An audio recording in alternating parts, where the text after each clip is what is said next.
तो चलिए स्टार्ट करते हैं। हम लोग ऑर्गेनिक केमिस्ट्री में आइसोमेरिज्म पढ़ रहे हैं, जिसमें हम लोगों ने स्ट्रक्चरल जो था या कॉन्स्टिट्यूशनल जो आइसोमेरिज्म था, इन सब के बारे में हम लोग देख लिए थे। और हम लोग अभी स्टीरियो आइसोमर्स पढ़ रहे हैं, जिसमें हम लोगों ने जियोमेट्रिकल आइसोमेरिज्म के बारे में लास्ट में पढ़ा है। तो अभी हम लोग इसमें जियोमेट्रिकल में कुछ पार्ट को हम लोगों ने डिस्कस किया था। अभी हम लोग प्रीफिक्स जो यूज़ किया जाता है जियोमेट्रिकल आइसोमेरिज्म के अंदर, हम उसके बारे में बात करेंगे। जैसे सिस ट्रांस है ना, EZ सिस्टम, उसके बारे में आज की क्लास में डिस्कस करेंगे। तो अगर आप इस चैनल पे नए हैं तो सब्सक्राइब कर लीजिए, और अगर आपको एट द एंड वीडियो अच्छा लगे तो लाइक और शेयर कर दीजिएगा। चलिए बिना देरी किए स्टार्ट करते हैं।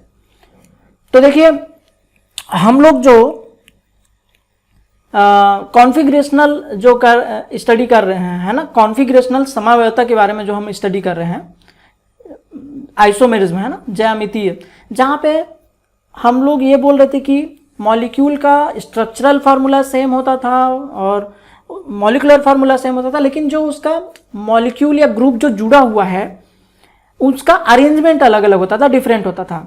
और उसको भी हम लोगों ने दो पार्ट में डिवाइड किया था। एक हम लोग कॉन्फ़िगरेशनल किया था और दूसरा कॉन्फॉर्मेशनल। तो मैंने इन दोनों के बारे में आपको पिछले क्लास में बताया। अगर आपने नहीं देखा है वो वीडियो तो जाकर देखिए, ठीक है। आज की बात जो हम लोग करेंगे उसमें सिस ट्रांस प्रीफिक्स कब लगाते हैं, EZ प्रीफिक्स कब लगाते हैं जियोमेट्रिकल आइसोमेरिज्म में, हम उसके बारे में बात करेंगे, ठीक है। तो देखिए, दो टाइप का बेसिकली हम लोग यहाँ पे प्रीफिक्स यूज करने वाले हैं। एक सिस ट्रांस और दूसरा EZ, ठीक है। ये एक नेमिंग सिस्टम में इस्तेमाल होता है ताकि हम एक मॉलिक्यूल को सही स्ट्रक्चर बना के लिख सकें। अगर हमारे पास नाम दिया हो तो हम उसका स्ट्रक्चर सही सही बना सकें, या अगर स्ट्रक्चर दिया हो तो हम सही से उसका नाम लिख सकें। इसके लिए हमको कुछ रूल्स जो हैं उसको फॉलो करने पड़ेंगे, है ना। तो हम उसी के बारे में बात कर रहे हैं। तो यहाँ पे प्रीफिक्स यूज होता है। देखो, कॉन्फ़िगरेशन प्रीफिक्स, प्रीफिक्स का मतलब होता है जो नाम की शुरुआत में लगाया जाता है, ठीक है। तो पहला था हमारा सिस ट्रांस और दूसरा है EZ सिस्टम। तो सबसे पहले देख लेते हैं सिस ट्रांस कैसे होता है। तो सिस ट्रांस कब लगता है, तो same group on same side. अगर सेम ग्रुप सेम साइड में है तो सिस लगाया जाएगा, और अगर सेम ग्रुप अपोजिट साइड में है तो ट्रांस लगाया जाएगा। तो प्रीफिक्स का मतलब ये समझ में आ गया कि सिस और ट्रांस कब लगेगा, सेम ग्रुप सेम साइड तो सिस लगेगा, सेम ग्रुप अपोजिट साइड तो ट्रांस लगेगा। तो ये हमको एल्कीन्स में देखने को मिलता है, सिस ट्रांस वाला, ठीक है। जैसे कि एग्जाम्पल के तौर पे देखिए, right the structure of following, निम्नलिखित की संरचना लिखिए। आपके सामने क्वेश्चन है, हम लोग क्वेश्चन के प्रैक्टिस से इसका समझते हैं, ठीक है। तो पहला एग्जाम्पल हमारे पास देखिए, सिस 2 पेंटीन एंड ट्रांस 2 पेंटीन। हमारे पास ये नाम लिखा हुआ है, इसका स्ट्रक्चर बनाना है। तो देखिए, सबसे पहले तो 2 पेंटीन, इसका मतलब क्या हुआ, पेंटीन का मतलब हुआ कितना कार्बन, 5 कार्बन, है ना, 5 कार्बन, ठीक है। तो हम इस तरीके से कार्बन का एक चेन बना लेते हैं, 1 2 3 4 और 5 कार्बन की कितनी चेन हो गई पेंटीन का मतलब। अभी बोल रहा है 2 पेंटीन, इसका मतलब पोजीशन जो होगा वो दूसरा पोजीशन होगा जहां डबल बॉन्ड लगेगा। तो हम किसी भी तरफ से नंबरिंग स्टार्ट कर लेते हैं। तो हम सबसे पहले, मैं आप लोग के सामने जो है नंबरिंग लेफ्ट टू राइट करता हूं। सपोज हम लोग इसको 1 कहते हैं, इसको 2 कहते हैं, इसको 3 कहते हैं, इसको 4 कहते हैं, तो ये लास्ट वाले को 5 कहेंगे, है ना। तो अब हमारे पास ये जो स्ट्रक्चर है, हमारे पास नंबरिंग आ गया। तो हमको जो डबल बॉन्ड लगाना है, कहाँ पे लगाना है, हमको डबल बॉन्ड लगाना है 2 पोजीशन पे, ओके। तो चलिए 2 पोजीशन जो है वहां पास हम लोग डबल बॉन्ड लगा देते हैं। तो हमारा एल्कीन वाला जो कार्बन है वो ये रहा। अब देखो, क्योंकि इसमें लिखा है सिस बनाना है, इसको क्या बनाना है, सिस बनाना है, ठीक है। इसको हमें सिस बनाना है, यानी कि same side, same group on same side. अब देखो, इस कार्बन से एक ग्रुप तो ये जुड़ा हुआ है, दूसरा ग्रुप एक और जुड़ा होगा, वो कौन सा होगा, हाइड्रोजन होगा। तो मान लेते हैं हमने हाइड्रोजन को इधर की तरफ लिख दिया, ठीक है। ऐसे इस कार्बन से इधर की एक चेन जुड़ी है, पर इस कार्बन से एक हाइड्रोजन जुड़ा होगा, उसको भी हमको एक ही साइड में रखना है, सेम साइड में, क्योंकि हमको सिस स्ट्रक्चर बनाना है ना। तो सेम ग्रुप सेम साइड। ये C हमने जो चेन बनाया है इसके साथ क्या होगा, CH2 हो जाएगा। यहाँ पे H, ये H, ये ऐसे ही यहाँ पे 3 H जुड़ेगा इसकी वैलेंसी के हिसाब से, है ना। ऐसे ही इसके पास भी 3 हाइड्रोजन होगा, इधर जुड़ जाएगा, एक H इधर हो गया, एक H इधर हो गया, एक H इधर हो गया। तो बेसिकली अगर मैं बोलूँ तो हमारे पास स्ट्रक्चर किस टाइप का बना, देखिए हम लोग के पास ये C डबल बॉन्ड C है, आप लोग देखिए यहाँ पास ये C है और ये C है, C डबल बॉन्ड C। अब इस C से पहले की तरफ देखिए एक एल्किल ग्रुप जुड़ा है, मेथिल ग्रुप, तो यहाँ पास एक मेथिल ग्रुप जुड़ा हुआ है, ठीक है। ऐसे ही इस C के बाद जो डबल बॉन्ड है इसको हम एक साथ क्या बोलेंगे, एथिल ग्रुप, C2H5 या CH2CH3 बोल सकते हैं। तो हमने यहाँ पर देखिए दूसरे साइड में हमने CH2CH3 लिखा, ठीक है। अब जो हमारा hydrogen, same group same side, हम हाइड्रोजन को सेम साइड रख रहे हैं, तो हमारा ये जो हाइड्रोजन था, ये वाला जो ये हाइड्रोजन हमारा सेम साइड में रख दिया, तो इसको हमने बोल दिया cis2पेंटीन।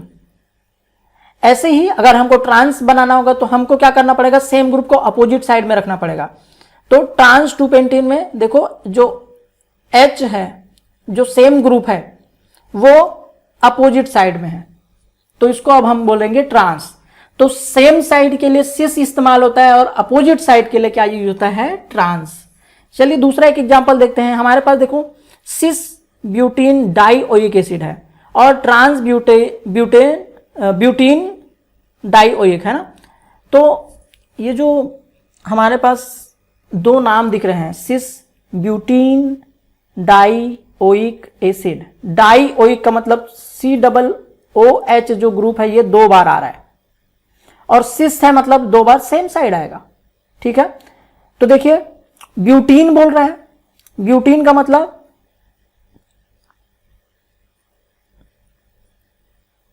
चार कार्बन, ब्यूटीन का मतलब 4 कार्बन, ठीक है। 4 कार्बन से ज्यादा नहीं होगा चेन में, और आपको पता है कि कार्बोक्सिलिक एसिड का जो कार्बन है वो भी चेन का हिस्सा होगा, ठीक है। तो इसके अलावा इसमें क्या है, अब डाइओइक बनाना है आपको, डाइओइक बनाना है, ठीक है। अब ये जो C है, क्योंकि कार्बोक्सिलिक COOH वाला कंडीशन है, तो ये C जो होगा इसके साथ एक डबल बॉन्ड के साथ O भी होगा और एक साइड में OH होगा, है ना। इसी को हम COOH लिख लेते हैं। ऐसे ही इधर भी जो होगा उसमें डबल बॉन्ड होगा और एक तरफ OH होगा। तो ये बेसिकली कार्बोक्सिलिक एसिड है, एक साथ COOH है, ठीक है। तो यहां पास हम डबल बॉन्ड तो नहीं लगा सकते, क्योंकि इस कार्बन का जो डबल बॉन्ड वाला ये कार्बन जो है वो सैचुरेट, इस कार्बन की वैलेंसी पूरी हो गई है। इस कार्बन में हम लोग यहां पास डबल बॉन्ड नहीं लगा सकते। हम कहां लगा सकते हैं, यहां पास, इन दोनों कार्बन के बीच में हम डबल बॉन्ड लगा सकते हैं। तो देखिए अगर ये डबल बॉन्ड है तो एक फंक्शनल ग्रुप ये हो जाएगा, दूसरा इस कार्बन से एक और फंक्शनल ग्रुप जुड़ेगा, वो होगा H, है ना। मतलब एक जो मॉलिक्यूल जुड़ा होगा वो H होगा और इधर भी एक H होगा। तो हमको अगर सिस लिखना है तो सेम साइड, और ट्रांस लिखना है तो अपोजिट साइड। तो हम वही कर रहे हैं। देखिए हमारे पास 4 कार्बन की चेन हो जाएगी, है ना। किधर से भी चालू कर दें, इधर से भी चालू कर सकते हैं, इधर भी 1 2 3 4, और ये कार्बोक्सिलिक एसिड है और ये H ग्रुप है। तो हम बोल सकते हैं कि सेम ग्रुप सेम साइड, ठीक है, और सेम ग्रुप अपोजिट साइड। या तो इसको देख लो या H वाले को भी देख लो, दोनों ही कंडीशन में। तो ये जो पहला सिस ब्यूटीन डाइओइक एसिड है, ये हो गया सिस ब्यूटीन डाइओइक एसिड, और ये हो जाएगा ट्रांस ब्यूटीन डाइओइक एसिड। इसी का दूसरा नाम क्या है, सिस ब्यूटीन डाइओइक एसिड को हम और क्या बोलते हैं, मैलिक एसिड बोलते हैं। मैलिक एसिड क्या होता है, सिस फॉर्म है, और फ्यूमेरिक एसिड जो है, फ्यूमेरिक एसिड जो है ये ट्रांस फॉर्म है, ठीक है।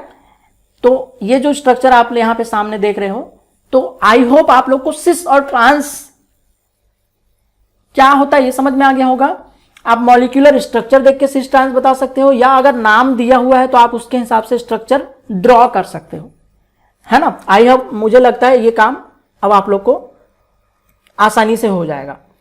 तो चलिए देखते हैं, दूसरा जो प्रीफिक्स हम लोग इस्तेमाल करते हैं वो होता है EZ सिस्टम। जो दूसरा प्रीफिक्स है वो है हमारा EZ सिस्टम।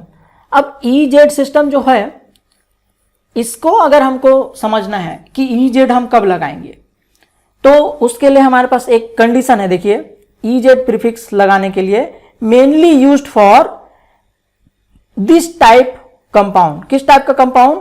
इस कार्बन से देखो एक साइड ए और बी ग्रुप जुड़ा है, दूसरी तरफ एक्स और वाई ग्रुप जुड़ा है, यानी कि चारों ही जो ग्रुप है वो अलग अलग है, चारों ही ग्रुप अलग अलग है, इसमें कोई सेम ग्रुप नहीं है।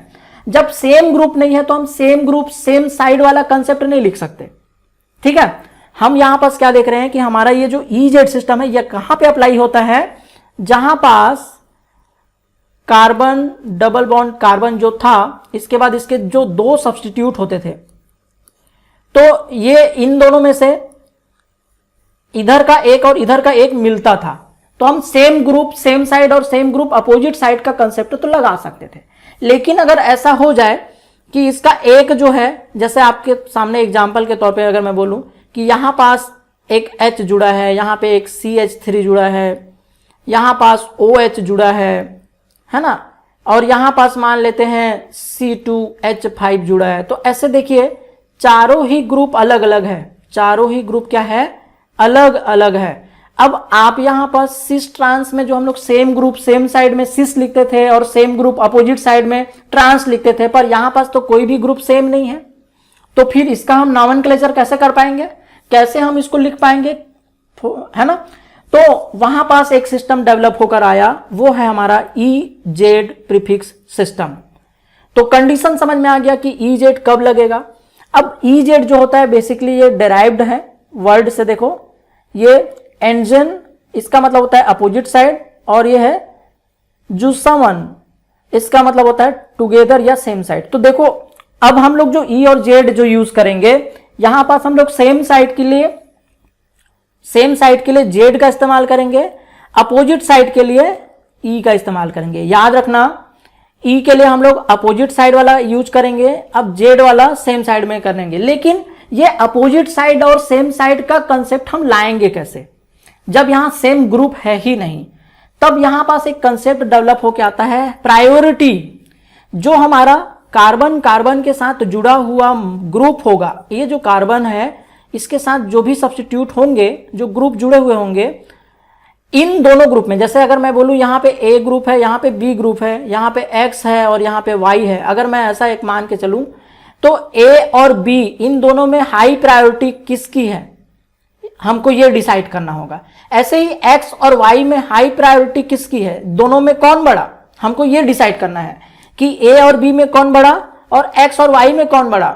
और अगर हम ये डिसाइड कर लेते हैं तो जो हाई प्रायोरिटी वाला होगा, हाई प्रायोरिटी वाला, ठीक है, उसको हम रेफरेंस मानकर, अगर हाई प्रायोरिटी वाला, इधर का हाई प्रायोरिटी वाला और इधर का हाई प्रायोरिटी वाला अगर सेम साइड है, तो हम सेम साइड के लिए Z का इस्तेमाल करेंगे, ठीक है।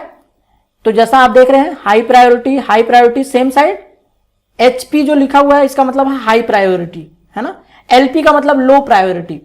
तो हाई प्रायोरिटी वाले मॉलिक्यूल अगर सेम साइड होंगे तो उसको Z बोला जाएगा, और अगर अपोजिट साइड होंगे तो उसको E बोला जाएगा, ठीक है। समझ में आई बात? ये EZ प्रीफिक्स कब आएगा, जब चारों ही ग्रुप अलग अलग हुआ एल्कीन्स में, और अगर चारों ही ग्रुप अलग अलग हुआ तो हर कार्बन में जुड़े हुए दोनों जो ग्रुप होगा, उन दोनों में जो हाई प्रायोरिटी वाला होगा उसका हम रेफरेंस लेकर चलेंगे। लेकिन ये हाई प्रायोरिटी जब हम यहां वर्ड यूज कर रहे हैं तो ये डिसाइड कैसे होगा कि कौन बड़ा है ना, हमको यहां पे ये डिसाइड करना है कि दोनों में कौन बड़ा है। तो कैसे डिसाइड करेंगे, इसके लिए एक नियम आया, अभी हम लोग उसी नियम के बारे में बात करेंगे, ठीक है। तो ध्यान से देखिएगा, समझिएगा।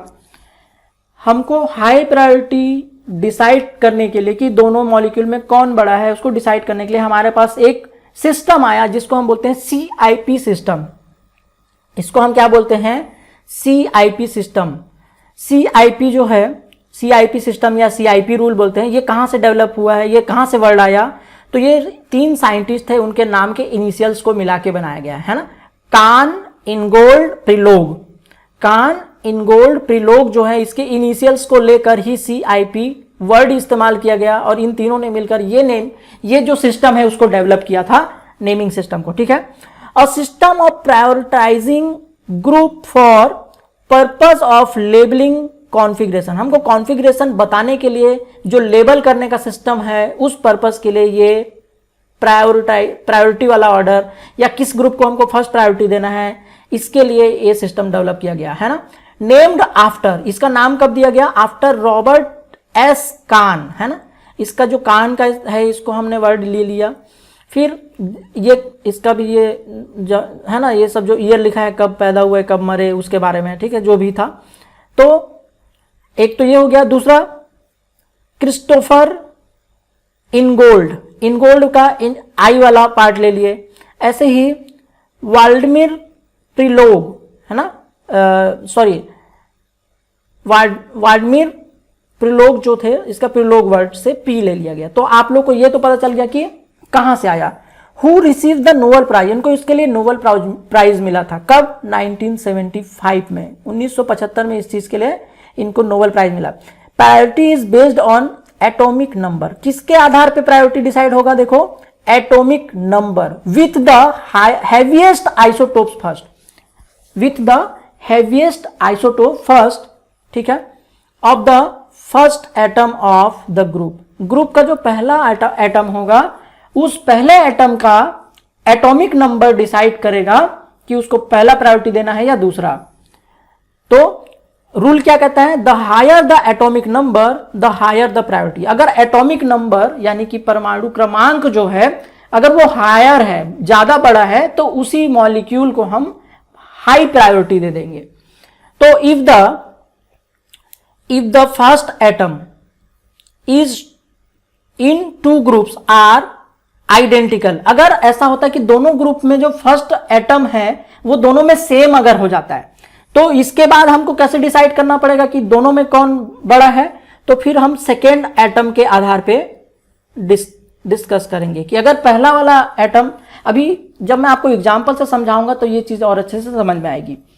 तो ये समझ लीजिए कि जिस भी मॉलिक्यूल का, जो हम यहां पे बोल रहे हैं कि कार्बन से जुड़े हुए दोनों ही ग्रुप का प्रायोरिटी डिसाइड होगा किसके आधार पे? एटॉमिक नंबर के आधार पे। जिसका एटॉमिक नंबर बड़ा वो बड़ा हो जाएगा, ठीक है, ठीक है। परमाणु क्रमांक जिसका हाई होगा वही हाई प्रायोरिटी वाला होगा, ठीक है। और अगर ऐसा होता है कि इस कार्बन से जुड़े हुए जो डायरेक्ट पहला जो मॉलिक्यूल होगा, है ना, इससे जुड़ा हुआ जो पहला एटम होगा, वो एटम और यहां से जुड़ा हुआ भी पहला एटम जो है, दोनों सेम हो गया। सपोज यहां भी कार्बन आ गया और यहां भी कार्बन आ गया, लेकिन इस कार्बन के आगे और कुछ जुड़ा होगा, इस कार्बन के आगे कुछ और जुड़ा होगा। तो अगर दोनों जगह पे सेम मॉलिक्यूल आ जाता है, आइडेंटिकल मॉलिक्यूल आ जाता है, तो इसके आधार पे हम डिसाइड नहीं कर पाएंगे क्योंकि दोनों बराबर हो गया। तब फिर हम क्या करेंगे? इसके बाद जो जुड़ा हुआ मॉलिक्यूल होगा उन दोनों की तुलना करेंगे, ठीक है। तो अभी देखते हैं, इस चीज को आप और अच्छे से समझ पाएंगे जब हम लोग एग्जाम्पल देखेंगे। तो आप लोगों को समझने के लिए यहाँ पे मैंने हिंदी में कुछ रूल्स लिखने की कोशिश की है ताकि आपको और आसानी से समझ में आए। तो प्रायोरिटी का मतलब होता है वरीयता, ठीक है। प्रायोरिटी मतलब वरीयता, वरीयता या रूल या सीआईपी रूल गिवन बाई, याद रखना, बाकी सब सन वन भूल जाओ, लेकिन कान, इनगोल्ड एंड प्रिलोग याद रखना, क्योंकि इसी से इनिशियल्स, इनके नाम के इनिशियल्स को इस्तेमाल करके सीआईपी जो रूल है इसका नाम नेमिंग किया गया है, ठीक है।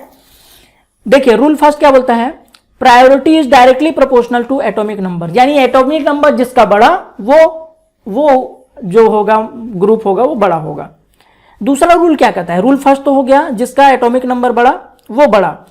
दूसरा रूल कहता है यदि समस्थानिक उपस्थित हों, अगर कहीं पास आइसोटोप्स हैं, जैसे अगर हम लोग हाइड्रोजन के आइसोटोप्स की बात करें तो हाइड्रोजन के आइसोटोप्स प्रोटियम, ड्यूटेरियम, ट्राइटियम होते हैं, पर तीनों ही तो हाइड्रोजन ही है, हाइड्रोजन के आइसोटोप्स हैं, तो उनका मॉलिक्यूलर जो नंबर होगा, एटॉमिक नंबर तो सेम होगा।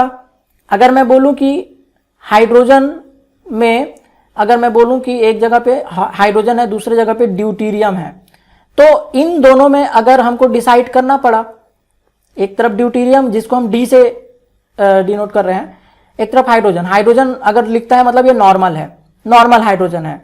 अगर इसके आइसोटोप्स आ जाते हैं जैसे ड्यूटेरियम, तो इसका भी मॉलिक्यूलर जो एटॉमिक नंबर जो होगा वो सेम होगा। एटॉमिक नंबर दोनों का अगर सेम हो जाता है तब क्या करें? हम लोग उसी के बारे में बात कर रहे हैं। सेकेंड रूल यही कहता है कि अगर समस्थानिक उपस्थित हो तो वरीयता किसके आधार पर डिसाइड होगा? परमाणु भार के आधार पर। यानी कि अब अगर दोनों का एटॉमिक नंबर सेम हो जाए तो इन दोनों में कौन बड़ा? जो ज्यादा भारी होगा, जिसका एटॉमिक मास जो होगा अगर वो ज्यादा है ना, तो वही बड़ा कहलाएगा। अगर दोनों का एटॉमिक नंबर सेम है तो दोनों में कौन बड़ा? जिसका भार ज्यादा, जिसका परमाणु भार ज्यादा वो बड़ा हो जाएगा। ठीक है, तो दूसरा रूल भी समझ में आ गया होगा।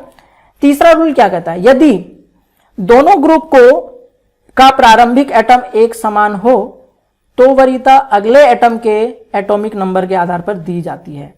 जैसा कि मैंने अभी बताया था कि ऐसा हो सकता है कि आपके सामने एक एल्कीन का एक डायग्राम दिखे, जैसा कि अभी समझते हैं। यहाँ पास मान लेते हैं ये कार्बन है, ये कार्बन है। अब इस कार्बन से इधर की तरफ देखो, मान लेते हैं CH3 है, इधर की तरफ क्या है? CH3 है। और इधर अगर मैं बोलूं तो ये CH2 फिर CH3 ऐसा ग्रुप जुड़ा हुआ है। इधर मान लेते हैं OH है, इधर मान लेते हैं H है। तो हमारे पास चारों ही ग्रुप अलग अलग है, यानी कि हम लोग सिस ट्रांस के हिसाब से तो नहीं बोल पाएंगे। तो फिर हम कैसे बोलेंगे? तो हमारा जो रूल कहता है, पहला रूल ये कहता है कि एटॉमिक कार्बन से जुड़े हुए जो डायरेक्टली जो जुड़े हुए जो भी मॉलिक्यूल होंगे उसका एटॉमिक नंबर डिसाइड करेगा कौन बड़ा। जिसका एटॉमिक नंबर बड़ा वो बड़ा। तो अगर मैं ऑक्सीजन और हाइड्रोजन में डिसाइड करूं तो ऑक्सीजन का परमाणु क्रमांक ज्यादा है तो ऑक्सीजन बड़ा। तो हम इन दोनों में तो इसको डिसाइड कर सकते हैं कि ये हाई प्रायोरिटी हो गया। लेकिन जब हम लोग इधर की बात करेंगे, जब हम लोग लेफ्ट साइड वाली बात करेंगे, तो यहां पास देखिए CH3 का मतलब इस कार्बन से डायरेक्ट कौन जुड़ा है? कार्बन, फिर इसके बाद हाइड्रोजन जुड़ा है।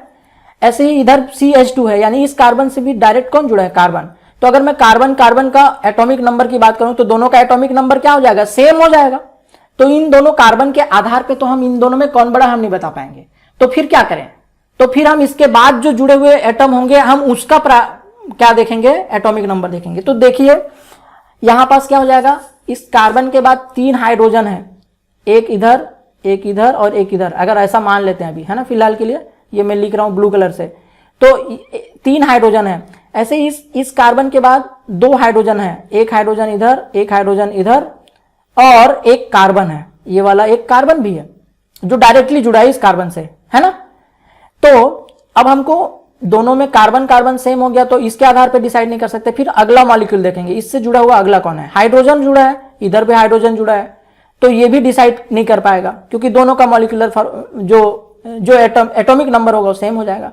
फिर एक और हाइड्रोजन की बात करें तो यहां पास भी एक और हाइड्रोजन है, तो इन दोनों हाइड्रोजन सेम हो जाएंगे, तो इसके आधार पे नहीं कर सकते। अब इसके बाद तीसरा बचा। तीसरा क्या बचा? एक इधर हाइड्रोजन है और इधर एक कार्बन है। अब यहां पे डिसाइड होता है कि हाइड्रोजन और कार्बन जो है ये डिसाइड कर देगा कि इधर कार्बन है मतलब इसका एटॉमिक नंबर बड़ा है, इसीलिए इस वाले ग्रुप को हम क्या कह देंगे? हाई प्रायोरिटी वाला ग्रुप कह देंगे। ठीक है, इस ग्रुप को हम हाई प्रायोरिटी वाला ग्रुप कह देंगे। अभी मैं आगे आप लोग को एग्जांपल से एक एक चीज को डिस्कस करूंगा। बिल्कुल आप लोग धीरे धीरे रूल को समझते जाइए बस। ठीक है, तो 3 रूल समझ में आ गया। अगर आइसोटोप्स आ जाते हैं तो जिसका एटॉमिक मास ज्यादा होगा उसको फर्स्ट प्रायोरिटी दे देंगे। अगर आइसोटोप्स नहीं है, अगर सेम आइटम है तो हमको अगले एटम के एटॉमिक नंबर के आधार पे उसका प्रायोरिटी ऑर्डर डिसाइड करना पड़ेगा। एंड चौथा जो रूल है, मोस्ट इंपॉर्टेंट, ध्यान रखना, चौथा रूल मल्टीपल बॉन्ड्स के लिए आता है। चौथा रूल क्या कहता है? यदि मल्टीपल बॉन्ड्स ग्रुप उपस्थित हैं तो इस मल्टीपल बॉन्ड को इक्विवेलेंट डुप्लीकेट सिंगल बॉन्ड में चेंज कर दिया जाता है। याद रखना, अगर मल्टीपल बॉन्ड है तो उसको ब्रेक करके सिंगल बॉन्ड में कन्वर्ट करना है। तो अगर ट्रिपल बॉन्ड है तो ट्रिपल बॉन्ड किस में कन्वर्ट हो जाएगा? 3 सिंगल बॉन्ड में कन्वर्ट हो जाएगा। ऐसे डबल बॉन्ड है तो 2 सिंगल बॉन्ड में कन्वर्ट हो जाएगा। अब ये चौथा रूल को समझते हैं, क्योंकि चौथा रूल जब तक आप देखोगे नहीं तब तक आपको समझ नहीं आएगा कि ये क्या है। तो चलिए देखते हैं। जो हमने अभी 4th रूल पढ़ा, जो अभी हम लोगों ने 4th रूल पढ़ा है कि अगर मल्टीपल बॉन्ड्स होगा तो क्या करना है? मल्टीपल बॉन्ड को इक्विवेलेंट डुप्लीकेट सिंगल बॉन्ड में तोड़ना है। इक्विवेलेंट डुप्लीकेट सिंगल बॉन्ड, हम लोग जो अभी बॉन्ड बना के दिखाएंगे ये डुप्लीकेट होगा, ये एक्चुअल नहीं होगा, लेकिन ये इक्विवेलेंट होना चाहिए।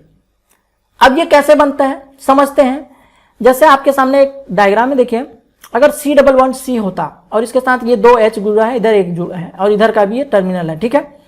तो इस डबल बॉन्ड को हमको तोड़ना है, इसमें से इक्विवेलेंट बॉन्ड में कन्वर्ट करना। तो हमने यहां पास के एक बॉन्ड को तोड़ा और इसको हमने 2 सिंगल बॉन्ड में कन्वर्ट कर दिया। और अगर ऐसा करेंगे तो अब हमारे पास सारे के सारे सिंगल बॉन्ड हो जाएंगे। कार्बन से कार्बन एक डायरेक्ट, दूसरा ये भी, ये भी, और पहले से H तो है ही। लेकिन जब ऐसा हम कर रहे होंगे तो हमको ये ध्यान रखना पड़ेगा जो नया बॉन्ड हम बना रहे होंगे वो इक्विवेलेंट होना चाहिए। इक्विवेलेंट का क्या मतलब हुआ? इक्विवेलेंट का मतलब ये हुआ कि अगर मैं इस कार्बन की बात करूं, ब्लैक वाला जो अभी आपके सामने दिख रहा है, इस कार्बन की बात करूं तो ये कार्बन इस स्ट्रक्चर में इसका मतलब क्या होता है समझते हैं। इस स्ट्रक्चर में इसका मतलब है कि ये कार्बन जो ब्लैक वाला कार्बन है, ये ब्लू वाले जो दिख रहा है जो मैंने हाईलाइट कर रखा है, इससे 2 बार जुड़ा हुआ है। 2 बार बॉन्ड ये कार्बन से ही बनाया है। ठीक है, ये ब्लैक वाला जो कार्बन है ये 2 बार कार्बन से जुड़ा है और 1 बार हाइड्रोजन से जुड़ा है। हम ऐसा कह सकते हैं कि ये जो ब्लैक वाला कार्बन है ये 2 बार कार्बन से जुड़ा है डायरेक्टली और 1 बार हाइड्रोजन से जुड़ा है, हम ये बोल सकते हैं। तो हम जब ब्रेक करेंगे तो इस चीज का ध्यान रखेंगे कि जो कार्बन था वो 2 बार कार्बन से जुड़ा हुआ होना चाहिए। इसीलिए हमने जो नया बॉन्ड बनाया उसके सामने देखो यहाँ पे कार्बन लिख दिया, ताकि अब हम ये कह सकते हैं कि ये जो कार्बन है ये 2 बार कार्बन से जुड़ा हुआ है। 1 बार इस यहां पास, 1 बार यहां पास और 1 बार हाइड्रोजन से जुड़ा हुआ है जो कि यहां पास जुड़ा हुआ है। ऐसी अगर हम पॉइंट बात करें कि ये जो ब्लू वाला कार्बन है, ओरिजिनल जो मॉलिक्यूल है वो ये है, तो ये जो ब्लू वाला है ये 2 बार कार्बन से जुड़ा है और 2 बार हाइड्रोजन से जुड़ा है। हम बोल सकते हैं कि ये ब्लू वाला जो कार्बन है देखो 2 बार इस कार्बन से जुड़ा है और एक इधर हाइड्रोजन, एक इधर हाइड्रोजन, यानी 2 बार हाइड्रोजन से जुड़ा है। हम ये बोल सकते हैं कि ये इसके जो 4 बॉन्ड होंगे, 2 बॉन्ड कार्बन से जुड़े होने चाहिए और 2 बॉन्ड हाइड्रोजन से जुड़े होने चाहिए। तो ऐसी अगर हम बात करें इस ब्लू वाले की तो देखो 1 बार ये यहां पास इस कार्बन से जुड़ा है तो 1 कार्बन का काउंट आ गया। दूसरा जो कार्बन का काउंट है वो यहां पास हम जो नया बॉन्ड बनाए थे वहां पास लिख देंगे, ताकि 2 बार ये कार्बन से जुड़ा हुआ होगा और 2 बार ये हाइड्रोजन से तो जुड़ा हुआ है ही। तो ये पॉइंट समझ में आ गया होगा कि हमको ब्रेक जब करेंगे, हम जब तोड़ेंगे बॉन्ड को और इक्विवेलेंट सिंगल बॉन्ड में कन्वर्ट करेंगे तो इस चीज का ध्यान रखना है कि जो नया बॉन्ड दिखेगा वहां पे हमको लिखना क्या है, तभी तो हम लोग डिसाइड करेंगे नेक्स्ट मॉलिक्यूल, है ना। ये कब करना पड़ रहा है? प्रायोरिटी डिसाइड करने के लिए। ठीक है, तो अब आप देख पा रहे हो, हम तीसरा एक एग्जांपल देखते हैं जहां पे ट्रिपल बॉन्ड है, कार्बन कार्बन के बीच में 3 बॉन्ड है। हमने क्या किया, हर बॉन्ड को सिंगल इक्विवेलेंट बॉन्ड में तोड़ना है। तो हमने क्या किया, ऊपर और नीचे का जो बॉन्ड है इसको तोड़ के 2 सिंगल बॉन्ड बना दिया। तो हमने ये 2 सिंगल बॉन्ड बनाए, ऊपर की तरफ और यहां पास भी और इधर भी और इधर भी। तो इससे हमारा देखो क्या है, इस मॉलिक्यूल को देख के ऐसा लगता है कि ये कार्बन ब्लैक वाला ब्लू वाले से 3 बार जुड़ा है, 3 बार सिंगल बॉन्ड से जुड़ा होना चाहिए। हमको ट्रिपल बॉन्ड को 3 इक्विवेलेंट सिंगल बॉन्ड से बताना है। तो हम बोल सकते हैं कि ब्लैक वाला जो कार्बन है वो ब्लू वाले से 3 बार सिंगल बॉन्ड से जुड़ा है। तो देखिए 1 बार ये हो गया, 1 बार ये हो गया और 1 बार ये हो गया, तो 3 बार सिंगल बॉन्ड से जुड़ा है ब्लू से। ऐसे ही अगर मैं बोलूं कि ये जो ब्लू वाला है वो 3 बार ब्लैक वाले कार्बन से जुड़ा है सिंगल बॉन्ड से, तो देखिए ये जो ब्लू वाला है वो 3 बार, है ना, ब्लू वाले के लिए मैं ब्लू कलर का इस्तेमाल कर ले रहा हूं। तो ये जो ब्लू वाला है वो 3 बार ब्लैक वाले कार्बन से जुड़ा है, तो 1 बार ये हो गया, दूसरा ये हो गया और ये तीसरा हो गया, और ये 1 बार जो है वो हाइड्रोजन से भी जुड़ा है, तो 1 बार ये हाइड्रोजन से जुड़ा है। तो अब आप लोग को कंसेप्ट समझ में आ गया होगा कि बॉन्ड को ब्रेक करके कैसे इक्विवेलेंट सिंगल बॉन्ड में कन्वर्ट करना है। ये सिर्फ रफ वर्क के लिए है ना, ये हमको ओरिजिनल स्ट्रक्चर में नहीं करना है, ये सिर्फ ये बताने के लिए होगा कि प्रायोरिटी कैसे डिसाइड की जाए। ठीक है, तो C ट्रिपल बॉन्ड C वाला एक एग्जांपल देख लिया। ऐसे ही आप लोग C ट्रिपल बॉन्ड N वाला देखिए, हमने इसको N को तोड़ा और ये इस तरीके से हमने इसको इक्विवेलेंट बॉन्ड में कन्वर्ट किया। ऐसे ही देखो C डबल बॉन्ड O था और इधर OH था, इसको इक्विवेलेंट में तोड़ा तो इस तरीके से बन गया।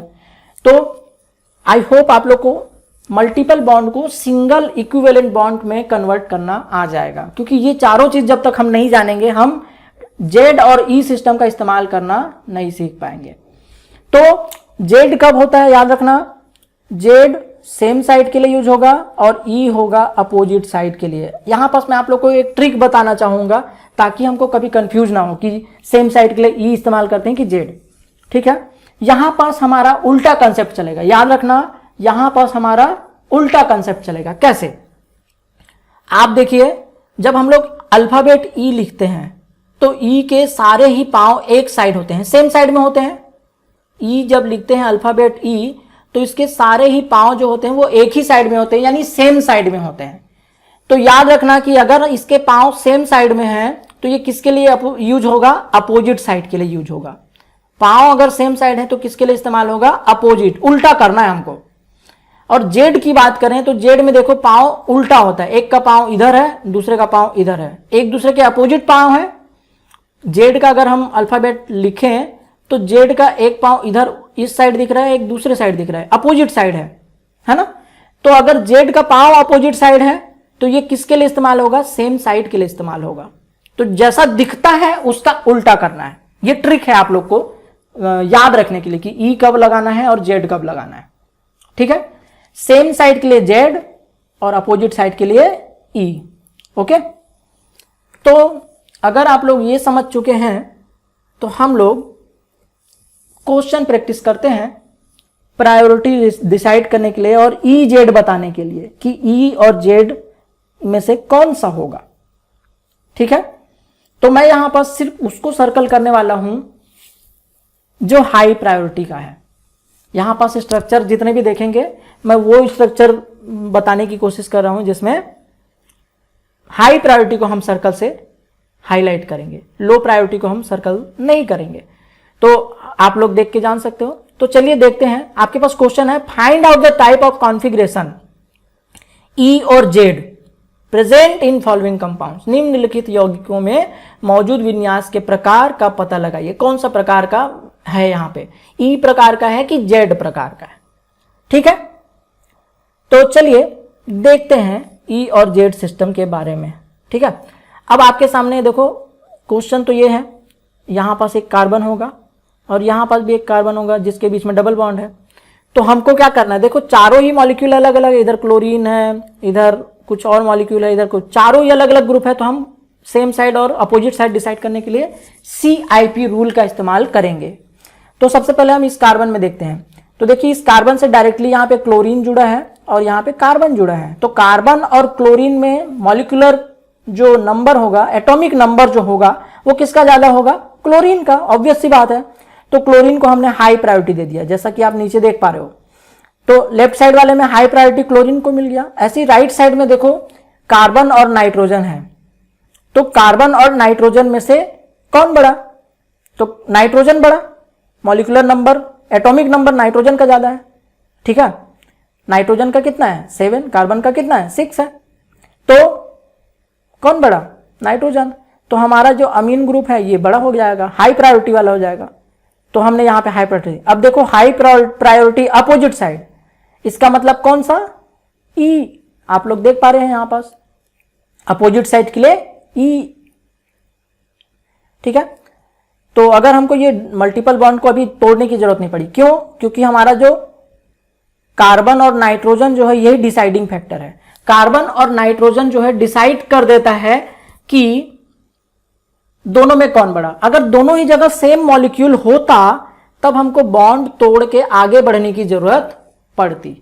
तो फिर भी मैंने यहां पे आप लोगों के लिए सहूलियत के बॉन्ड को तोड़कर इक्विवेलेंट सिंगल बॉन्ड में कन्वर्ट करने की कोशिश की है, ताकि आपको समझ में आए कि किस तरीके से मल्टीपल बॉन्ड को हम सिंगल इक्विवेलेंट बॉन्ड में तोड़ सकते हैं। यहां पे इसकी जरूरत नहीं है क्योंकि डिसाइडिंग फैक्टर जो है वो पहला वाला मॉलिक्यूल ही है।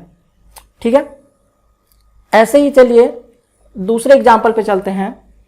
यहां पास देखिए अगला जो एग्जाम्पल है, इसमें जो मैंने रूल सेकंड बताया था समस्थानिक वाला, है ना, हमने आइसोटोप्स वाले रूल के बारे में जो बात की थी। देखिए यहां पे हाइड्रोजन है और यहां पे ड्यूटेरियम है, दोनों का ही एटॉमिक नंबर सेम होगा। तो अगर एटॉमिक नंबर सेम होगा तो हम बड़ा छोटा कैसे बताएंगे? तो जो भारी होगा वो बड़ा। तो आपको पता है कि हाइड्रोजन में ड्यूटेरियम जो होगा वो हैवी होगा। हम लोग इसको हैवी वाटर बोलते हैं, D2O। आप लोगों ने पढ़ा होगा D2O। H2O तो वाटर होता है और D2O हैवी वाटर होता है। क्यों बोलते हैं हैवी वाटर? क्योंकि ड्यूटेरियम जो होता है वो है, उसका मॉलिक्यूलर मास ज्यादा होता है। तो यहां पास तो डिसाइड हो गया कि डी जो है, ड्यूटेरियम जो है वो हाई प्रायोरिटी का मॉलिक्यूल हो गया लेफ्ट साइड में। राइट साइड में देखो पहला जो मॉलिक्यूल है जो कार्बन से जुड़ा हुआ है, इधर कार्बन है, इधर ब्रोमीन है। तो कार्बन और ब्रोमीन में कौन बड़ा? ब्रोमीन बड़ा है ना। कार्बन का तो 6 ही होगा, ब्रोमीन तो आगे चला जाएगा, मॉलिक्यूलर जो एटॉमिक नंबर जो है वो ब्रोमीन का ज्यादा है, तो ब्रोमीन बड़ा। तो इस तरीके से हाई प्रायोरिटी देखो यहां पास दोनों ही डिसाइड हो गया। अब हाई प्रायोरिटी सेम साइड में है, सेम साइड के लिए क्या यूज करते हैं, जेड यूज करते हैं। तो ये कौन सा कॉन्फ़िगरेशन हो गया, जेड हो गया, है ना। और मल्टीपल बॉन्ड को तोड़ने की जरूरत, यहाँ पे मल्टीपल बॉन्ड तो है ही नहीं, तो उसकी जरूरत हमको नहीं है, ठीक है। तो एग्जाम्पल 2 जो है आपको आइसोटोप्स वाला कंसेप्ट समझाने के लिए था। एग्जाम्पल 3 जो है, जहाँ पे हम लोग डिसाइड करने वाले हैं, तो यहाँ पास इजीली डिसाइड कर सकते हैं। देखो वहाँ पे ये भी आइसोटोप्स वाले के लिए एग्जाम्पल है। आइसोटोप्स वाला हम लोग यहाँ पे कंसेप्ट यूज कर रहे हैं। ये हाइड्रोजन है और ये ट्राइटियम है, तो हाइड्रोजन और ट्राइटियम में कौन बड़ा, ट्राइटियम बड़ा। इधर का तो कार्बन और ऑक्सीजन में ऑक्सीजन बड़ा, है ना, कार्बन और ऑक्सीजन में ऑक्सीजन बड़ा, तो ये हो गया। तो ये दोनों हाई प्रायोरिटी वाले हो गए। तो हाई प्रायोरिटी सेम साइड मतलब जेड कॉन्फ़िगरेशन। कौन सा कॉन्फ़िगरेशन, जेड। तो ये भी समझ में आ गया होगा। चलिए एग्जाम्पल 4 लेते हैं। 4th एग्जाम्पल में हम लोग वो कंसेप्ट में आ गए हैं जहां पास हमको तीसरा रूल अप्लाई करना पड़ेगा, है ना। अभी हम लोग जो एग्जाम्पल 4 ले रहे हैं वहां पे हम तीसरा रूल अप्लाई करेंगे, ओके। चलिए देखते हैं कैसे। तो अब आप लोग देखिए, लेफ्ट हैंड साइड का तो डिसाइड कर सकते हैं कि हाइड्रोजन छोटा है और कार्बन बड़ा है, इसलिए हाई प्रायोरिटी यहां पे डिसाइड हो गया। लेकिन राइट साइड में देखो, पहला जो एटम है वो तो सेम हो गया। जो पहला एटम है दोनों ही कार्बन है, तो अब दोनों ही कार्बन मतलब दोनों का ही एटॉमिक नंबर सेम होगा, तो हम डिसाइड तो नहीं कर सकते। और ना ही यहां पे कोई आइसोटोप्स है कि हम यहां पे मास की बात करेंगे। तो फिर क्या करें, अगर अगला एटम सेम हो जाता है तो उसके बाद जो नेक्स्ट एटम है ना, अगर पहला जो है प्रारंभिक एटम अगर समान निकल आए, पहला एटम जो है वो सेम हो गया, तो वरीयता अगले एटम के एटॉमिक नंबर के आधार पर दी जाएगी। मतलब इसके बाद इससे आगे कौन जुड़ा है उसके बेसिस पे हम बताएंगे।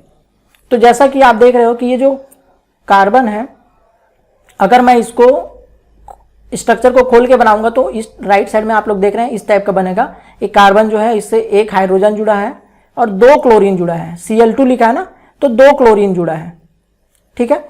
ऐसे ही नीचे में देखोगे तो ये कार्बन जो है इससे 3 क्लोरीन जुड़ा है, 3 क्लोरीन। इस तरीके से हम इसको ऐसा भी ब्रैकेट के फॉर्म में भी लिख सकते हैं रफ के लिए, कि इस कार्बन के बाद 2 क्लोरीन और एक हाइड्रोजन, यहाँ पे 3 क्लोरीन है, ऐसा हम लोग लिख सकते हैं। ये रफ वर्क है प्रायोरिटी डिसाइड करने के लिए। तो चलिए देखते हैं, कार्बन कार्बन जो है एक दूसरे को नेग्लेक्ट कर देता है, तो कार्बन कार्बन के बेसिस पे तो नहीं बता सकते। अब इसके बाद कौन कौन जुड़ा है, देखो क्लोरीन जुड़ा है, यहां भी क्लोरीन जुड़ा है, तो बराबर हो गया, इसके आधार पे नहीं करेंगे। फिर एक क्लोरीन जुड़ा है, फिर एक क्लोरीन जुड़ा है, फिर बराबर हो गया, इसके आधार पे नहीं करेंगे। अब अगला जो मॉलिक्यूल है, एक हाइड्रोजन है और दूसरा क्लोरीन है, तो हाइड्रोजन छोटा हो गया, क्लोरीन बड़ा हो गया, यानी कि इसके आधार पे हम डिसाइड कर देंगे कि ये बड़ा मॉलिक्यूल है, ये बड़ा है, तो इसको हमने हाई प्रायोरिटी दे दिया। समझ में आई बात, कैसे डिसाइड किया हमने यहां पे, है ना।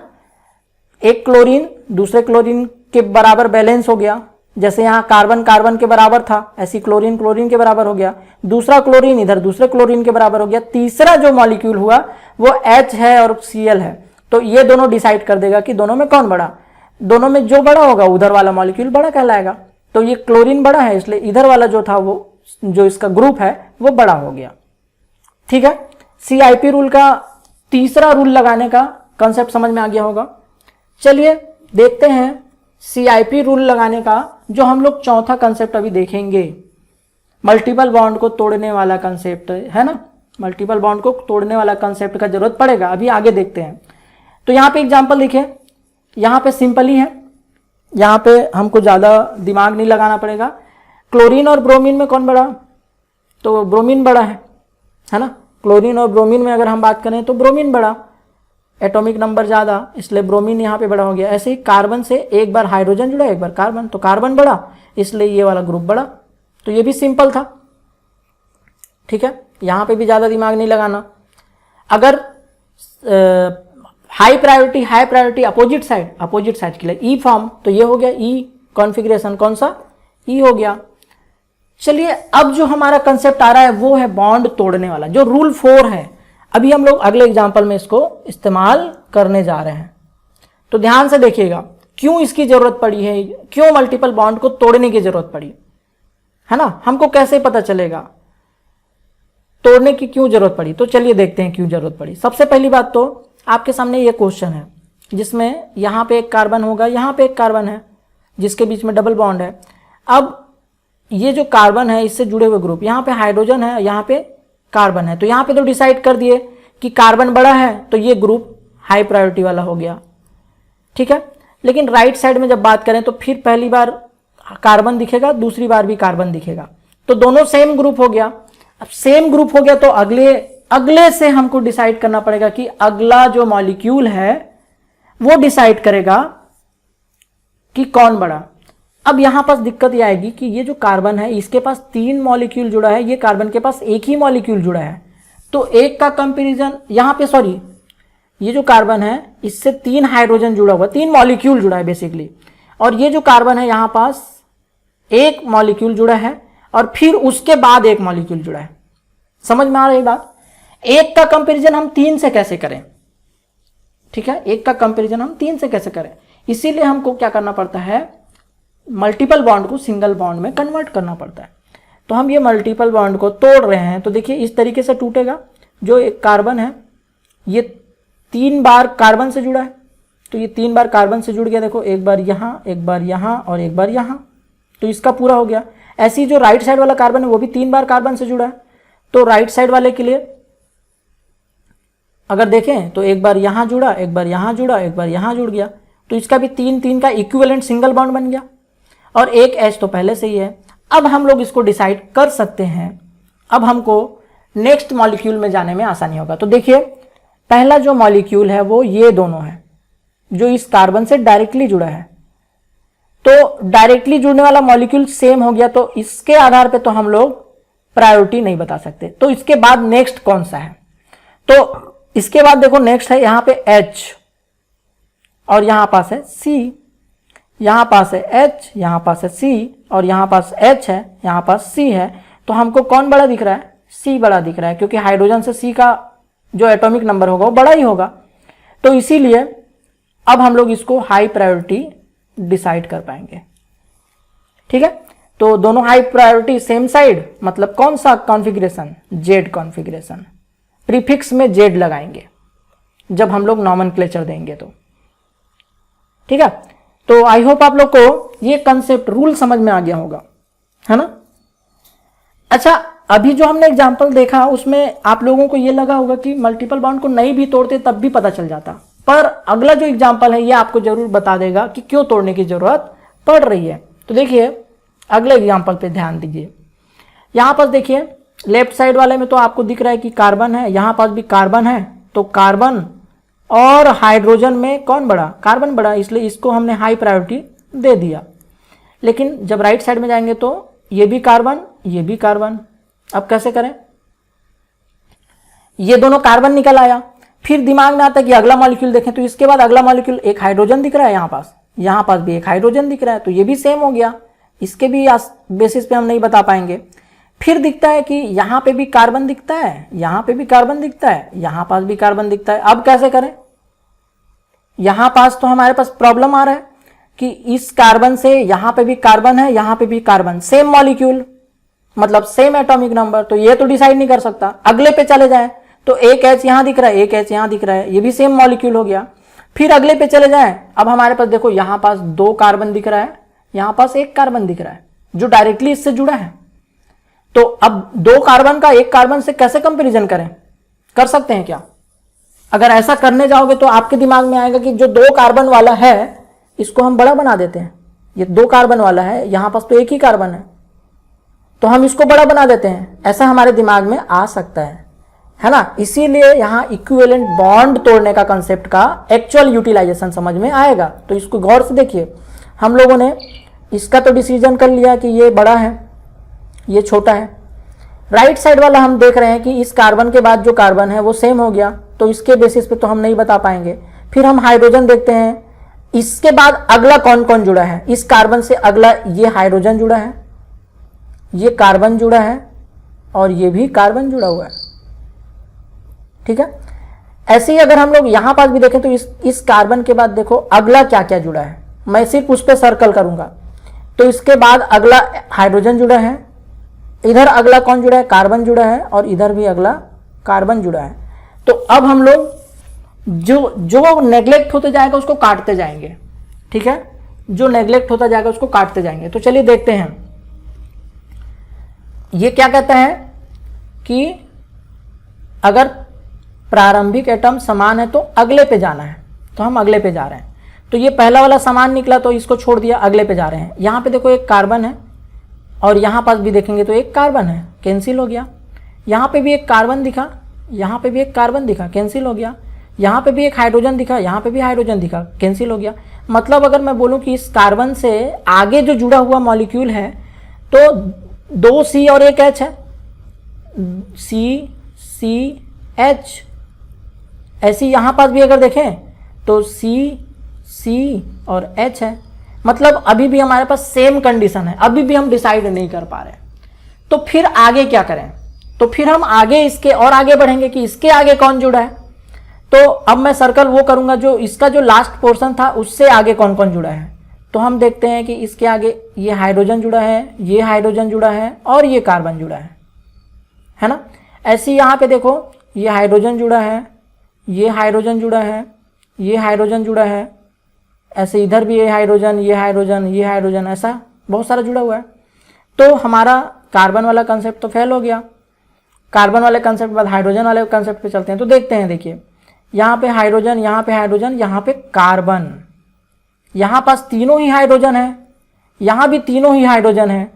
तो हम दोनों में से किसी को भी देखें तो हाइड्रोजन हमेशा छोटा होगा कार्बन से, अगर हम एटॉमिक नंबर की बात करें तो यहीं पास ये डिसाइड हो जाता है कि ये बड़ा है। इधर तो हाइड्रोजन हाइड्रोजन ही है, पर इधर क्या है, कार्बन है एक, जो इन हाइड्रोजन से बड़ा होगा एटॉमिक नंबर में। इसी आधार पे हमारा ये डिसाइड होता है कि ये वाला जो ग्रुप है इसको हाई प्रायोरिटी देनी है बजाय इस ग्रुप के। तो अब समझ में आया कि बॉन्ड, मल्टीपल बॉन्ड ब्रेक करने की जरूरत क्यों पड़ी, ठीक है। हालांकि इतना कॉम्प्लिकेटेड क्वेश्चन शायद ही आपसे पूछे, लेकिन फिर भी इन रूल को समझने के लिए ये एग्जाम्पल बहुत जरूरी था, इसलिए आपके सामने मैंने इसको बताया है। तो हमारा कंसेप्ट ये है जो मैंने सर्कल कर रखा है, ये हमारा हाई प्रायोरिटी है इधर, और इधर भी ये हाई प्रायोरिटी है, ठीक है। तो दोनों हाई प्रायोरिटी सेम साइड, मतलब जेड, ठीक है। चलिए, अगर ये चीज समझ में आ गया होगा तो आपके सामने देखो कुछ और एग्जांपल्स ऐसे ही आगे हैं जिसको आप लोग देख सकते हैं, जिसको मैंने सर्कल कर रखा है। अगर आपको फिर भी समझ में नहीं आए तो आप लोग प्लीज एक कमेंट करके मुझे बताइएगा, तो मैं आप लोग को एक बार रिवीजन क्लास ले लूंगा। तो ये जो दिख रहा है ये भी उसी का एग्जाम्पल है।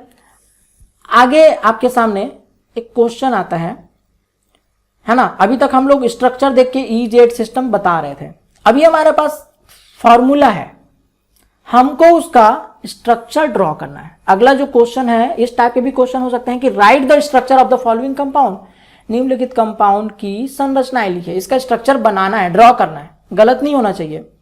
तो सबसे पहली जो हर एक नॉमेनक्लेचर में EZ जो होगा प्रीफिक्स है, मतलब ये पहले लिखा जाता है। तो शुरुआत में लिखा है देखो, ठीक है, पहले जो लिखा हुआ है इस पे ध्यान देते हैं। तो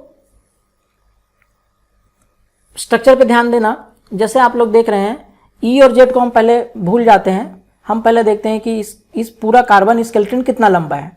तो ये बोलता है ब्यूटीन। ब्यूटीन का मतलब हुआ 4 कार्बन की श्रृंखला होगी, ठीक है। अच्छा, E का क्या मतलब हुआ, अपोजिट साइड।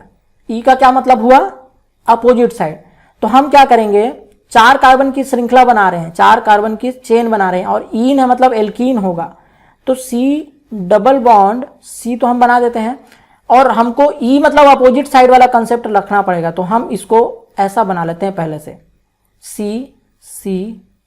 तो methane, ethane, propane, butane, double bond है तो ब्यूटीन।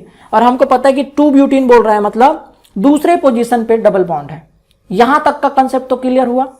अब हम लोग के पास आता है सब्स्टिट्यूट के बारे में। तो यहां पे देखो, नंबरिंग अगर हम करने जाएं तो हम लेफ्ट से राइट या राइट से लेफ्ट किधर से भी करें तो इसको जो डबल बॉन्ड है उसको दूसरा नंबर ही मिलेगा। तो मान लेते हैं मैंने नंबर ऊपर से स्टार्ट किया, 1 2 3 4, मैंने कार्बन चेन को एक नंबर दे दिया। अभी हम लोग हाइड्रोजन नहीं लिख रहे हैं, अभी हम लोग सिर्फ सब्स्टिट्यूट का वो लिख रहे हैं जो फॉर्मूला में दिख रहा है, हाइड्रोजन को बताने की जरूरत नहीं होती है। ठीक है, तो चलिए देखते हैं क्या बोलता है। 1 ब्रोमो, ये बोलता है कि जो पहला कार्बन होगा उसके साथ ब्रोमो जुड़ा होगा। 1 जो होगा उसके साथ क्या जुड़ा होगा, ब्रोमो, और 3 जो होगा उसके साथ क्या जुड़ा होगा, क्लोरो। ये बोलता है कि 1 के साथ ब्रोमो और 3 के साथ क्लोरो होगा, 2 में ब्यूटीन होगा। इसका मतलब जो पहला कार्बन है इसके साथ हम एक बार क्या जोड़ देंगे, ब्रोमीन, और जो तीसरा कार्बन होगा उसके साथ क्या जोड़ देंगे, क्लोरीन, है ना। और जो बचा हुआ है, ये पूरा हो गया, जो बचा हुआ है उसमें क्या जोड़ देंगे, हाइड्रोजन। तो यहां पे CH3 हो जाएगा, यहां पे CH2 हो जाएगा, है ना, CH2Br। तो ये जो स्ट्रक्चर है कुछ इस तरीके का बनेगा। समझ में आया बात। तो हम लोग देख लेते हैं कि स्ट्रक्चर कैसा होगा। तो देखिए आपके सामने एग्जांपल आ गया पहले वाले का, पहले वाले की स्ट्रक्चर दिखा। तो अगर नंबरिंग करने जाएंगे, अगर हम नंबरिंग करने जाएंगे तो हम 1 ब्रोमो रखा है, तो पहला वाला जो कार्बन था इस पहला नंबरिंग, ये दूसरा नंबरिंग, ये तीसरा नंबरिंग, ये चौथा, है ना। ठीक है, याद रखना ई बोला है मतलब अपोजिट साइड। इसमें एक स्ट्रक्चर बनाने में एक मिस्टेक हुई है, ठीक है, सॉरी मिस्टेक नहीं हुई है ना। पहले मैंने जो बनाया था डायग्राम उसमें मिस्टेक हुआ था। हम लोग EZ सिस्टम कब करते हैं, प्रायोरिटी के आधार पे, हम कार्बन के आधार पे नहीं कर रहे हैं। हम देख रहे हैं हाई प्रायोरिटी किसको मिलेगा, तो हाई प्रायोरिटी इधर से क्लोरीन को मिलेगा। 3rd पोजीशन पे क्लोरीन जोड़ा है ना, क्लोरीन और कार्बन में किसको हाई प्रायोरिटी मिलेगा, क्लोरीन को मिलेगा, तो हाई प्रायोरिटी इधर हो गया। ऐसे ही इधर वाले में अगर देखेंगे तो किसको मिलेगा हाई प्रायोरिटी, इसको मिलेगा, है ना। तो हाई प्रायोरिटी अपोजिट साइड मतलब ई। तो हमारा स्ट्रक्चर अभी सही है, जो मैंने उस समय समझाने के लिए जो ड्रॉ किया था वो गलत है। ठीक है, तो याद रखना EZ सिस्टम हम प्रायोरिटी, हाई प्रायोरिटी के आधार पे दे रहे हैं यहाँ पे। ठीक है, तो पहले वाले का आंसर समझ में आ गया। ऐसे दूसरा जब बनाने जाएंगे तो Z बनाना पड़ेगा। ठीक है, तो स्ट्रक्चर ड्रा करने के लिए थोड़ा दिमाग लगाना पड़ेगा, हमको रफ में बना के देखना पड़ेगा, और हम देखेंगे तो सेकेंड वाला कुछ इस टाइप का डायग्राम बनेगा। ठीक है, 3rd वाले की बात करें तो 3rd वाला कुछ ऐसा बनेगा, एंड 4th वाला की बात करें तो 4th वाला ऐसा बनेगा। तो आपके सामने जो है चारों ही मॉलिक्यूल के स्ट्रक्चर मैंने शो कर दिए हैं। अगर आपको कोई डाउट रहता है तो प्लीज कमेंट सेक्शन में आप लोग जरूर बताइएगा। ओके, तो आई होप यहां तक कंसेप्ट समझ में आ गए होंगे। ओके, चलिए एक और आपके सामने स्ट्रक्चर को देख लेते हैं जो कि ड्रॉ करने वाला ही है। तो यहां पे भी आपको कंपाउंड जो है उसका स्ट्रक्चर ड्रॉ करना है। अब यहां पास देखिए, अभी तक हम लोग ऐसा मॉलिक्यूल देख रहे थे जिसमें एक बार ईन था, 2 बार ईन नहीं था। हमारा जो एल्कीन था उसमें एक ही बार डबल बॉन्ड आता था, लेकिन अब हमारे पास एक कॉम्प्लिकेटेड स्ट्रक्चर है जिसमें 2 बार आ रहा है। हम लोग यहाँ पे बात कर रहे हैं डाई ईन की। हम लोग किसकी बात कर रहे हैं यहाँ पास, डाई ईन की, है ना, मतलब 2 बार डबल बॉन्ड आ रहा होगा। तो अब हमारा स्ट्रक्चर थोड़ा सा कॉम्प्लिकेटेड होगा, यानी 2 बार अगर डाई ईन आ रहा है मतलब 2 बार यहाँ पास ई और जेड का कॉन्फ़िगरेशन होगा। दोनों ही जो डाई ईन है, डबल बॉन्ड का जहां है वहां पास कॉन्फ़िगरेशन बताना पड़ेगा। एक बार ई है यहाँ पास और जेड है। बस ये याद रखिएगा कि 2 पे ई बता रहा है और 4 पे जेड बता रहा है। इसका मतलब दूसरे नंबर का कार्बन जो होगा वहां पास ई कॉन्फ़िगरेशन होगा और चौथे नंबर का जो कार्बन होगा वहां पास जेड कॉन्फ़िगरेशन होगा। ठीक है, तो इसका स्ट्रक्चर कैसे ड्रॉ करेंगे, ये थोड़ा और कॉम्प्लिकेटेड है। तो आपके सामने मैं इसका आंसर रख रहा हूं। ठीक है, तो इस तरीके से देखिए, अगर हम लोग प्रायोरिटी ऑर्डर में करें तो सबसे पहले हम लोग को इस कार्बन चेन को नंबर देना पड़ेगा। किधर से नंबर देंगे, जिधर से सबसे पहले डबल बॉन्ड पास पड़ेगा, है ना, डबल बॉन्ड जिधर से पास पड़ने वाला है। ठीक है, हमारा जो पोजीशन कहां पास 2 और 4, 2 और 4 पे डाई इन आ रहा है, 2 4 हेप्टा डाई इन। हमारा जो प्रीफिक्स था, हमारा जो प्रीफिक्स यहां यूज हुआ था उसमें देखिए कार्बन स्केलेटल के बारे में बता रहे हैं। 2 4 हेप्टा डाई इन, हेप्टेन हो रहा है और डाई इन बोल रहा है। कौन कौन से पोजीशन पे, 2 और 4 पे। तो ये हो गया 1 पोजीशन, ये हो गया 2 पोजीशन, फिर 3, फिर 4 एंड 5 और 6 और 7। क्योंकि आपको हेप्टेन बनाना है। तो पेंटेन में 5 होता है, हेक्सेन में कितना होता है 6 होता है, और 7 जब हम लोग काउंट करेंगे तब हमारा क्या आ जाएगा हेप्टेन। तो इस तरीके से हमारा कार्बन चेन 7 कार्बन का बनेगा, जिसमें दूसरे कार्बन के पास डबल बॉन्ड होगा एंड चौथे कार्बन के पास डबल बॉन्ड होगा। डाई इन 2,4 डाई इन। ओके, तो देखें इसका नंबरिंग करके, तो इसका स्ट्रक्चर देख लेते हैं। हमारे पास नंबरिंग यहाँ पे हमने कर दिया 1 2 3 4 5 6 एंड 7, ठीक है। और जब हम ये कर लेंगे तो हम अब डिसाइड कर पाएंगे कि हमको 2 पोजीशन पे, देखो इसमें बोल रहा है 2 पोजीशन पे ई होना चाहिए।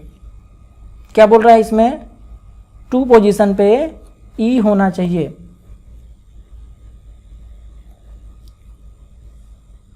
ठीक है, तो देखते हैं क्या बोल रहा है ये 2 पोजीशन पे ई है या नहीं है। देखिए, तो ई के लिए अपोजिट साइड चाहिए। हाई प्रायोरिटी इधर ये है, और इस तरफ की अगर बात करें तो कार्बन कार्बन सेम हो जाएगा, तो अगले मॉलिक्यूल पे जाएंगे। ऐसा करते हुए देखेंगे तो हमको हाई प्रायोरिटी कौन सा दिखेगा। यहाँ पे देखो कार्बन के बाद 2 हाइड्रोजन और 1 कार्बन है, और यहाँ पे अगर कार्बन की बात करें तो कार्बन के बाद 2 कार्बन और 1 हाइड्रोजन है ना। तो इसको हमको क्या हो जाएगा, इस पूरे को हम सब्स्टिट्यूट मान लेंगे जब इसके बारे में बताएंगे। तो हाई प्रायोरिटी हमारा तभी ये हो जाएगा, और ये हाई प्रायोरिटी ये हो जाएगा।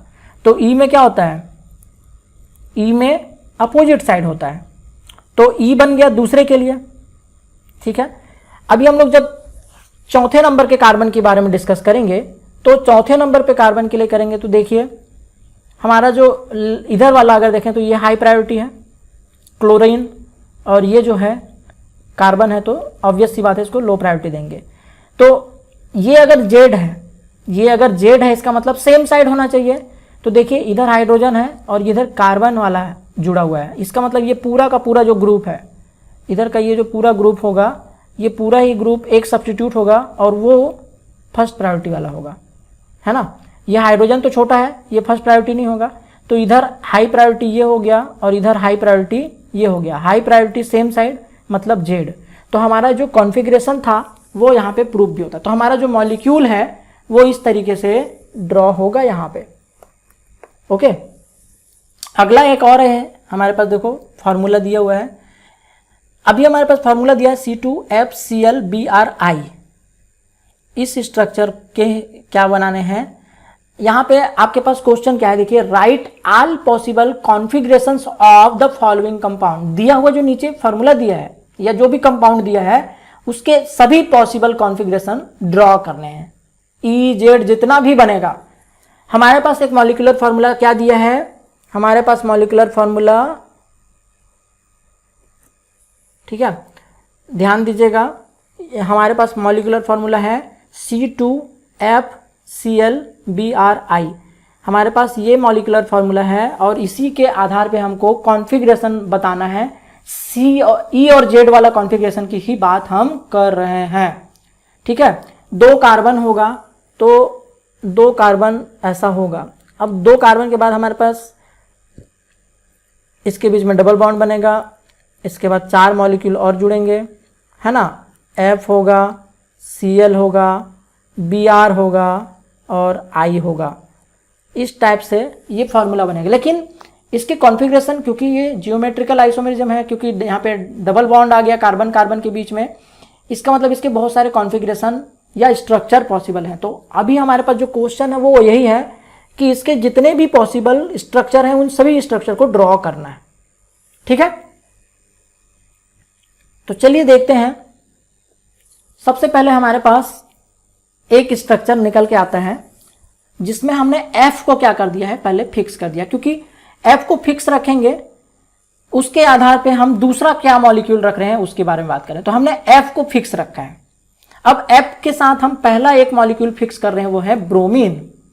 और अगर ब्रोमीन को भी हम फिक्स करते हैं F के साथ, है ना, अगर हम ब्रोमीन को भी फिक्स करते हैं F के साथ, तो हमारे पास एक स्ट्रक्चर आता है। हमने क्या किया, इसलिए मैंने यहाँ पे फिक्स्ड रखा है ना, इसके पोजीशन को, F के पोजीशन को हमेशा फिक्स रखेंगे। तो Br को हम एक बार फिक्स किए तो एक बार क्लोरीन यहाँ पे आ गया और आयोडीन यहाँ पे आ गया। फिर दूसरे बार हम इसको स्विच कर देंगे एक दूसरे के साथ, तो हमारा दूसरा कॉन्फ़िगरेशन बन जाएगा, क्लोरीन की जगह पे आयोडीन, आयोडीन की जगह पे क्लोरीन, तो ये दूसरा स्ट्रक्चर बन जाएगा। तो चलिए उसी को हम लोग डिस्कस करते हैं। यहाँ पास देखिए दूसरा जो स्ट्रक्चर बनेगा, मैं आपके सामने स्ट्रक्चर आपके सामने शो कर दे रहा हूँ जितने पॉसिबल स्ट्रक्चर हैं। दूसरी बार हम क्या कर रहे हैं, पहली बार हम लोगों ने ब्रोमीन को फिक्स किया था फ्लोरीन के साथ, अभी फ्लोरीन के साथ हम क्लोरीन को फिक्स करते हैं और दो स्ट्रक्चर बन जाएगा, ई और जेड वाला। ऐसे ही फिर एफ के साथ हम किसको फिक्स करेंगे, आयोडीन को फिक्स करेंगे, है ना। हमने एक बार ब्रोमीन को फिक्स किया, एक बार क्लोरीन को फिक्स किया, अब एक बार बच गया आयोडीन, तो आयोडीन को फिक्स करेंगे और फिर दो स्ट्रक्चर बना देंगे। तो इस तरीके से हमारे पास जो फॉर्मूला दिया है उसके लिए इतने मैक्सिमम कितने 6 स्ट्रक्चर पॉसिबल जो होंगे वो बन पाएंगे, है ना। ये सारे 6 स्ट्रक्चर ही इसके पॉसिबल है, इसके अलावा कोई भी स्ट्रक्चर आप सोच लो, कोई भी स्ट्रक्चर पॉसिबल नहीं है। ठीक है, क्वेश्चन समझ में आया था? अगर आपको कोई भी डाउट रहता है तो प्लीज पूछिएगा। तो ये हमारा ईजेड सिस्टम जो था, मैंने आपको बताना था, जो CIP रूल है ना, कांस, इनगोल्ड और प्रिलोग जो साइंटिस्ट थे उन लोगों ने दिया था। किसके लिए दिया था, जब कार्बन के साथ जुड़े हुए सभी ग्रुप अलग अलग होंगे, कोई भी ग्रुप मैच ही नहीं करेगा, तब हमको ईजेड सिस्टम से नॉमेनक्लेचर करना पड़ेगा। तो आई होप आप लोगों को ये क्लास समझ में आई होगी। अगर कोई डाउट रहता है तो प्लीज आप लोग कमेंट सेक्शन में लिखिएगा, ठीक है। तो मिलते हैं नेक्स्ट क्लास में। तो अगर आप इस चैनल पे नए हैं तो आप लोग प्लीज सब्सक्राइब कर लो। अगर आपको ये वीडियो अच्छा लगा तो लाइक और शेयर जरूर कर दीजिएगा, ताकि आपके दूसरे फ्रेंड्स जो होंगे उनको भी इसका बेनिफिट मिल सके। और अगर आप चाहते हैं किसी और टॉपिक के ऊपर वीडियो लेक्चर, तो वो भी आप लोग कमेंट सेक्शन में जरूर लिखिए, ठीक है। तो मिलते हैं नेक्स्ट क्लास में। Thank you.